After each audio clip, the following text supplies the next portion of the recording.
Welcome back to SnowRunner, guys, and today we are going to be having a look at a brand new Glitchworks mod based on a 79 Chevy Blazer. Now, this mod has the files for every single platform. Now, as of recording this video, it has not yet been approved for all of the different consoles. However, I suspect that as time goes on, it will be approved for each respective console, because Glitchworks mods usually get approved really easily, and they usually get approved for console pretty quick, so I would imagine that this would be no different. Now, it's really cool to see Glitch have a, kind of take a shot at this particular Blazer body style. I think it looks really awesome, and this is how it comes in its stock form. So what we're going to do in this video is we're going to take it into the garage, get it all customized, mess around with all of the parts on it, and then we're going to take it out for a test run and see what this thing is like to drive. So let's go ahead and go onto the interior view for a second. You've got your working gauges, which look awesome. Let's fire it up. And as you can see, working tach, working speedometer. Yes, bro, this thing is awesome. I love the little details that Glitch puts into his mods. So let's go ahead and jump into the garage, and then now we can start to look through the engines. So you have a stock 396, then you have a 454, and then finally you have a 572.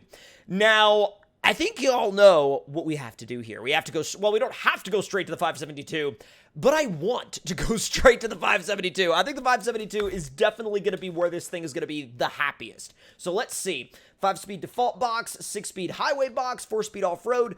I'm thinking we're going to start with the 4-speed off-road, and then we're going to go over to the 6-speed highway when it's time to do the bridge jump. So let's go with the 4-speed off-road. Suspension-wise, you've got monster truck, normal height, and lifted. So I'm going to do, I think we're going to start with the lifted, and then a little bit later on, we'll go for the monster truck setup, which of course gives you the ability to run the giant monster tires. Now, tires-wise themselves, I'm going to go down to the, well, I think we're going to start with these 43s. Now, you could even do a all-terrain in the 43s if that's what you really want to do, but I think for this particular rig, I want something that really suits the, kind of the time period, you know, that seems period correct to this body style. Now, obviously, the 51-inch monster tires are not going to fit with this suspension, but I think, honestly, I think these boggers look really good, and so do the TSLs. Actually, we're going to go with the TSLs. The 43-inch TSLs look really good, and they also look like they fit the time period that this thing was made in. They really do.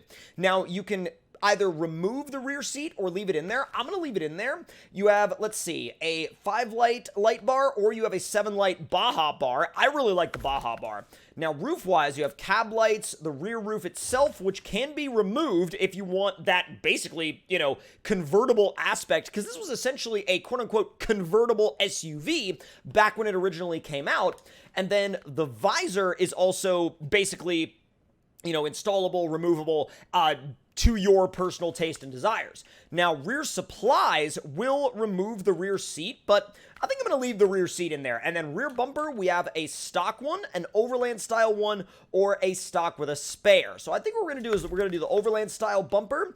Fender flares, I'm kind of back and forth about those. I'm not the biggest fan. I do like the roll bar. And then, oh, we could do the extended roll bar as well. I'm just going to do the standard one. And then front bumper wise, we've got a Stinger, we've got a Woods bumper, and we've got a heavy bumper. I think we're going to do the Stinger bumper because that one comes with a winch. Then we've got a couple of different types of steps. I'm not a big fan of either. Not to say that they weren't made well. They were made really well, but for my personal taste and how I would build one of these, I wouldn't have those steps on there. Now, hood-wise, we've got a cowl hood or a stock hood. I don't know. I'm back and forth on these. I think the cowl hood definitely suits the fact that we went for the bigger engine, though. And then snorkel, we're definitely going to run that. And then, let's see, we have one exhaust option that goes straight out the back, which comes standard, and then you also have an angled exhaust. I'm going to go with the angled exhaust. I think it looks just a little bit better. Now, wheels-wise, really all of these wheels work really well. They all fit the kind of the appearance of this thing really well. I like these because I think they go nicely with the blue. I really like the way the bronze and the blue kind of go together. Now, I kind of want to stay with the blue, but at the same time, if you like any of these color combinations, and you have solid colors, you have two-tone colors, you have like different two-tone variations of the same base color, you can spend so much time going through these colors to figure out what works best for you and what looks best to you that, I mean, really the sky's the limit in terms of color combinations. So let's go ahead and head out of the garage and get into some testing and see what this thing is truly like to drive. Let's back it up. Is it diff lock always on? Yeah, it's diff lock always on. Now, I will say, I do want to try out the flex. I want to see how much flex this thing has, because it is an old school leaf sprung rig. All right, we got our flex ramp right here. Let's back it up real quick, and then let's see what kind of flex this thing can manage. Okay, honestly, that's both really respectable and really realistic. Like, really realistic, really good amount of flex though. I mean, and a good amount of up travel on this side and down travel on the other side. I mean, this is plenty of flex to take on just about any trail that you might be interested in taking on. And not just vanilla map trails, but, you know, even gnarly trails on modded maps with rock crawling, mudding, all sorts of stuff. Really anything that requires a lot of suspension articulation. And not that mudding requires articulation, but that I feel like you've got enough height to deal with most mud, but you've also got a lot of articulation, and enough articulation at that to deal with most rocks and undulating terrain and things like that. So let's make our way down through the river in high. Let's go. You know, I know this is an off-road box, but I mean, the high range is pretty dang torquey. It's really good. I'm gonna move it just a little bit further through here, and then we're gonna angle it towards the hill and roll on the power. Oh, dude. That was, okay, that was easy. I mean, that was way easier than I was honestly expecting it to be. All right, there's a little bit of a rock crawling obstacle just down the way. Put it back into low. Full crawl mode for this one. Big time, like, wheel in the air, big three-wheel action, but I don't think this thing minds. And the short wheelbase really helps it pick whatever line it wants through the rocks. I am actually really surprised that it hasn't fallen over. Whoa!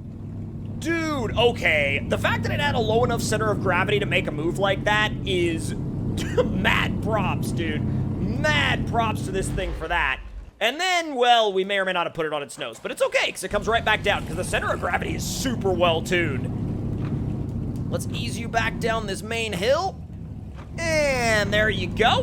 Not bad, dude. Not bad at all. All right, let's go ahead and throw it in high and see how it does in the mud. Now, I'm predicting it'll be fine in high in the shallow stuff like this, which it is, but once we get into the deeper stuff, I'm thinking that, like, maybe in lane 1, high is still gonna be fine, but in lane 2, it's probably gonna start sinking. Let's see if that's accurate. Oh, it starts sinking actually at the end of lane 1. Ooh, that's not the best start. Come on. So if you feather the throttle in high, it'll keep moving, but eventually it will start stalling. And that's kind of what I expected it to do, but I wanted to really see.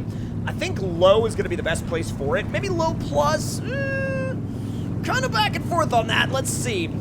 Oh, the lights look great, though. Properly bright. I mean, I know it's not nighttime yet, but even then, they're properly bright. They reflect off of the water really, really nicely.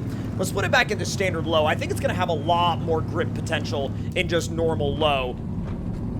And then once you get back into the shallow mud, you can just kick it right into high, and it's gone. Now, heading on to the dips obstacle. Now, with this wheelbase, I mean, with a wheelbase this short and tires over 40 inches tall, it should have no problem in here. If it has any problem at all with getting high-centered, I will be very surprised. The approach and departure angles are really not bad at all either.